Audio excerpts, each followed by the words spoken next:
இலக்கிய காதல்ல முத்தொள்ளாயிரத்திலிருந்து ஒரு காதல் பாட்டு. முத்தொள்ளாயிரம் ஒரு தொகை நூல். இந்த நூலை பாடியவங்க யாருன்னு நமக்கு தெரியாது. ஆனால் இது சேர சோழ பாண்டிய மன்னர்களுடைய வீரத்தை பற்றியும் அவங்களுடைய போர்க்கலைகளை பற்றியும் எழுதப்பட்ட ஒரு பாடல். இந்த பாடல்ல காதல் பாடல் எங்கன்னு கேட்பீங்க. ஆமாம், கல்மலையை போல ரொம்ப வலிமையான தோள்களை கொண்டவன் சோழ மன்னன். அவன் தன்னோட யானையோட போர்க்களத்துக்கு போகிறான். அந்த போர்ல வெற்றியும் பெற்று தன்னுடைய நாடுக்கு திரும்புறான். நாட்டுக்கு திரும்பிய மன்னன் அந்த யானையிலிருந்து கீழே இறங்கி தன்னுடைய அரண்மனைக்கு போயிட்டான்.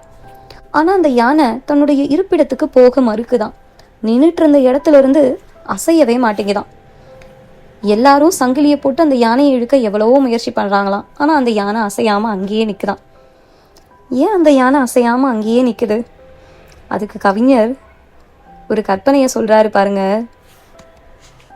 அந்த போர்க்களத்துல என்ன நடந்ததுன்னா, பகை மன்னர்களுடைய மதில் சுவற்றெல்லாம் இடித்தே அதோடைய தந்தம் உடைந்து போயிடுச்சான்.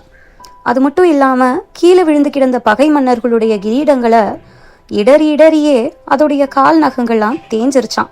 இப்படி உடைந்த தந்தத்தோடையும் தேஞ்சு போன நகத்தோடையும் அழகிழந்து போன நம்ம முகத்தை எப்படி நம்ம காதலி முன்னாடி காட்டுறது? அதாவது பெண் யானைய எப்படி இந்த அழகிழந்த முகத்தோட சந்திக்கிறதுன்னு யோசிச்சுக்கிட்டு அந்த இடத்துலயே நிற்குதான். நம்மளுடைய காதலனையோ இல்லை காதலியையோ சந்திக்க போகிறோன்னா நம்மக்கிட்ட இருக்கிறதுலையே அழகான உடையது எந்த உடையை போட்டுக்கிட்டா நம்ம ரொம்ப அழகாக தெரியுமோ அந்த உடையை தேர்ந்தெடுத்து போட்டுக்கிறது. முகத்தில் சின்னதாக ஒரு கட்டி வந்தாலும் ஐயோ இன்னைக்கு போயா இந்த கட்டி வரணும் அப்படின்னு நினைக்கிறது. இந்த மாதிரி உணர்வுகள்லாம் மனிதர்கள் கிட்ட மட்டுமா என்ன, சங்க காலத்தில் அக்ரிணை உயிரினங்களுக்கும் இந்த மாதிரி உணர்வுகள்லாம் இருந்ததுன்னு அழகா சொல்லியிருக்காரு.